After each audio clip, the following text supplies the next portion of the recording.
YouTube family, let's take a ride and talk.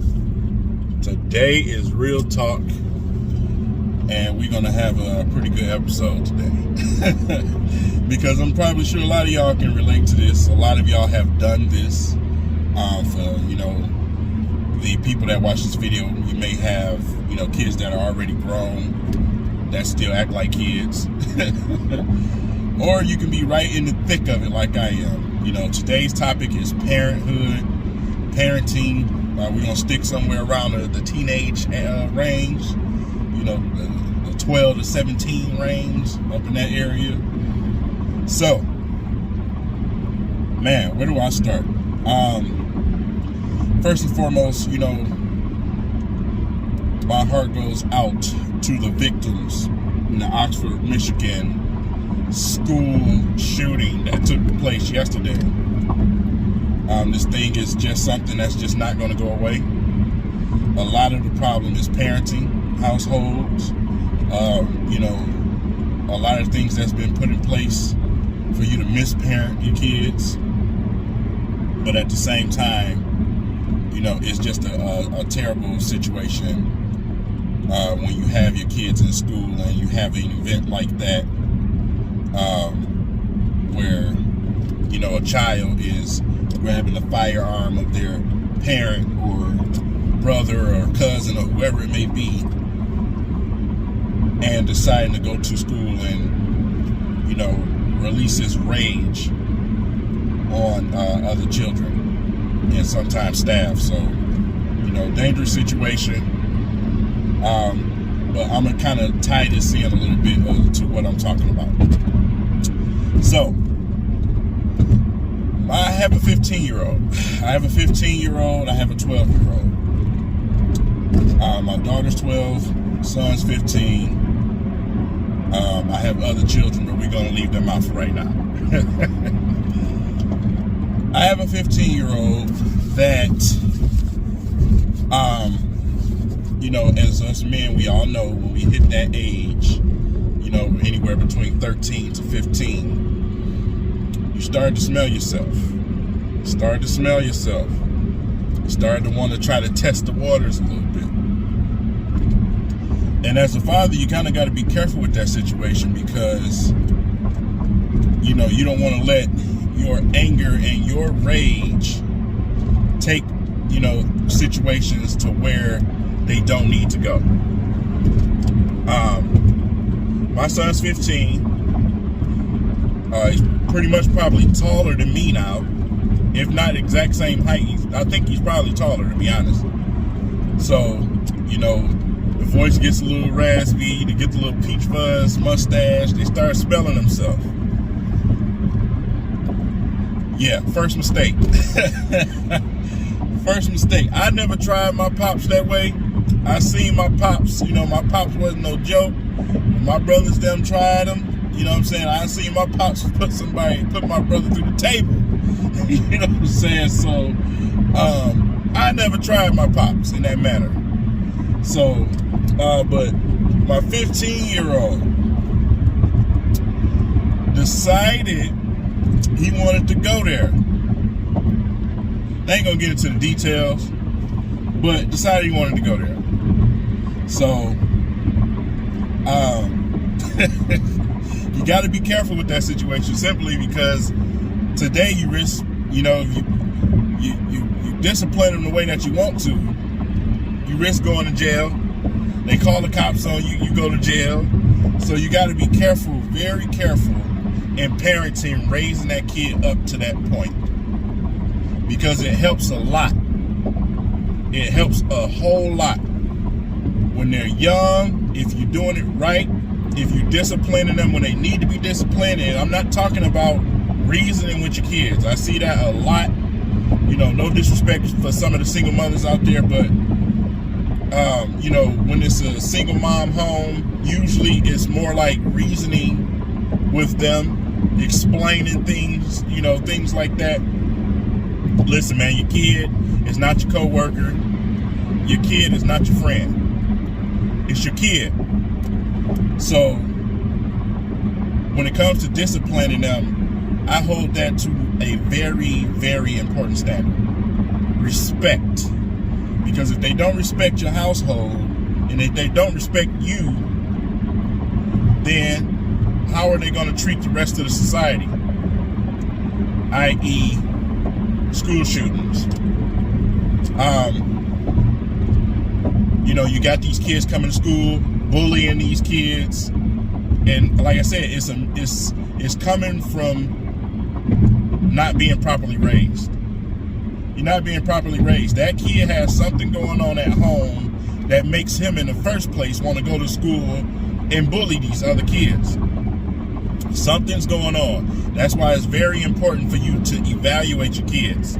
I have family conversations all the time with my kids. I let them air out whatever it is going on between them, and also where they may feel like something is unfair of how me and my wife are you know, treating them. We give them an option to put that on the table without the repercussion.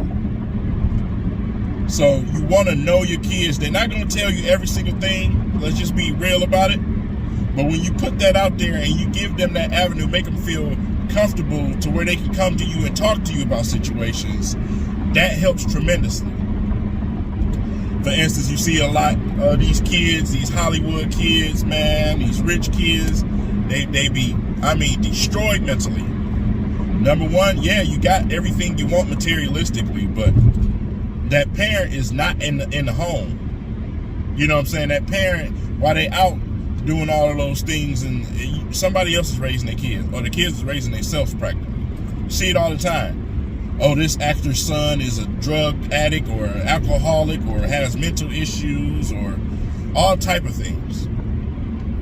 Me personally, if I was, you know, a real wealthy man, I would make it my business to have my kids in everything I do, to be honest. Because like I said, they need a father. I'm speaking to you, man, they need a father.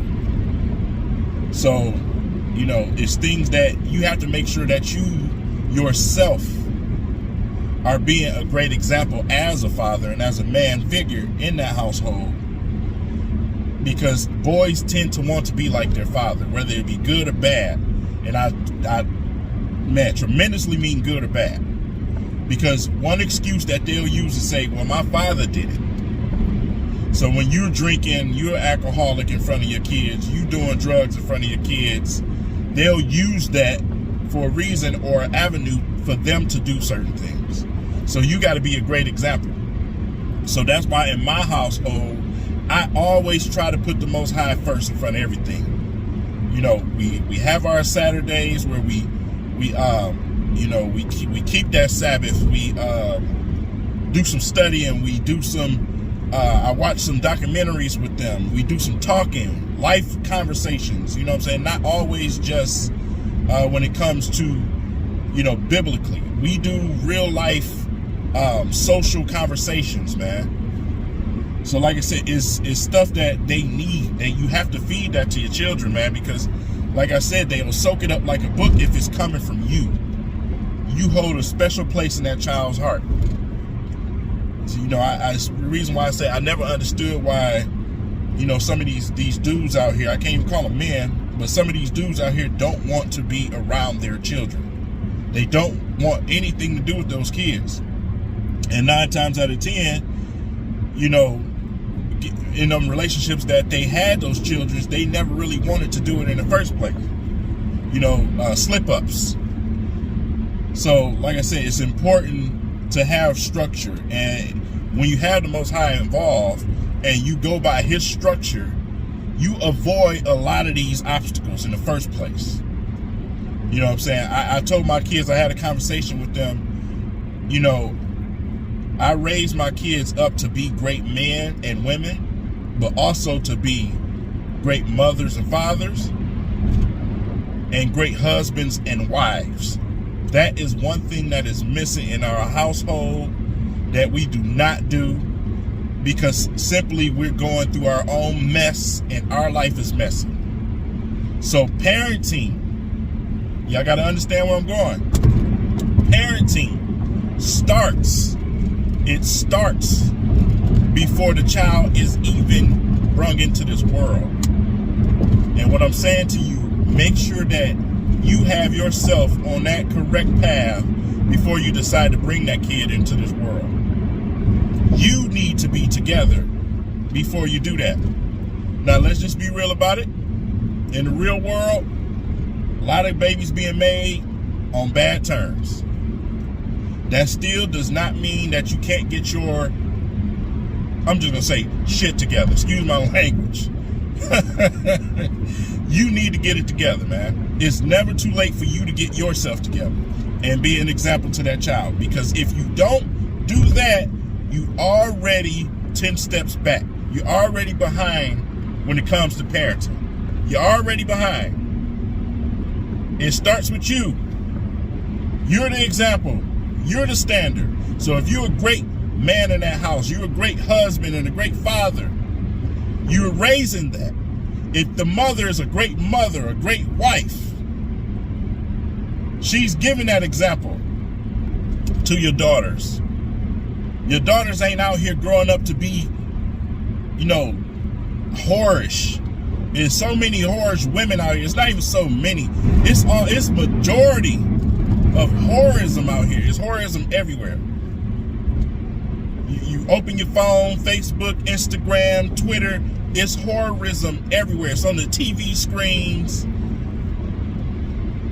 That woman needs to be an example for that daughter. Simple and plain. You guys, you need to make sure that your partner, that you're taking your time and making a righteous decision when it comes to finding a partner that you want to raise a family with. Because like I said, if mom is out here,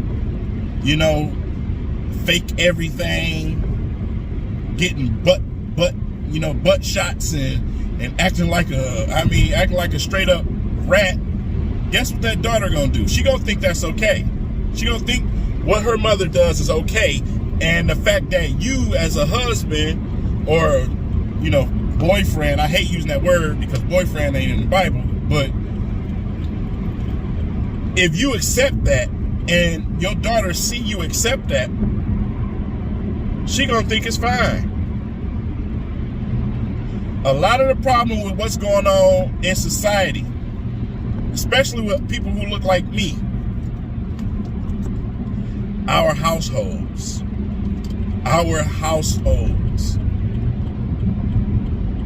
So, you know what I'm saying, with the father not being in the household or the drama in the household, like I said, we already laying out the blanket of tribulation for our kids, man. Simple and plain. It is that simple. It starts at home. Parenting. So when you're raising your kids up from a young age, and you putting these seeds in them at a young age, it makes it easier. So for instance, when my son decided he wanted to puff his chest out, I may have laid hands on him a little bit, a couple of pops to the chest, let him know, he had some air in his chest, had to let him know. But at any given time, I told my son face to face, this close, I told him, I said, you know what? Anytime you want to challenge the throne, we can go right out in the backyard and I'll let you challenge the throne. That's the difference between a father and a mother. Some mothers are tough like that, but just much compassion as a father that you give your son, you also have to let him know, I'm still your father. I don't care how big you get. I don't care how old you get. I will break you down. And I respected that so much about my father, because when my brothers was messing up, or when I messed up, he made it known that, listen, I'm still a king of this castle. You don't run my household. You know, you need to have some respect when you approach me. So there's nothing wrong with that, man. Like I said, you don't want to be abusing your kids. You don't want to be punching your son in the face and all of that. But like I said, you know, it's ways to do things. It's ways to do things. Everybody's going to parent different, but for those who are struggling with the situation, take this, you know, advice. Take it very seriously, because I'm still a learning parent. You know what I'm saying? And, you know, based off of what I saw growing up, plus, you know, what I get out of that good book, it helps tremendously. It helps tremendously. My parents, my mother and my father, did their absolute best to raise all of us the same. Some of us took it, some of us didn't. So if you know, like I said, if you're doing all of these things and it's not working, you just have to, you got to pray about it. You have to, because like I said, I know some kids, some children, some guys that grew up with me that was raised right, had things that they wanted, but they still went off the deep end. But like I said, when you got your household together, when you have that household established the way that God wrote it, when you're doing that from a young age, it helps tremendously. That's today's Real Talk. I may do Real Talk Part 2, because I definitely want to speak to the women more. I feel like this is more towards the fathers. So I definitely want to speak to the women, but I'm interested to know what you guys think. So leave it in leave it in the comment section, man. It's a great topic to have. It's a great discussion to have.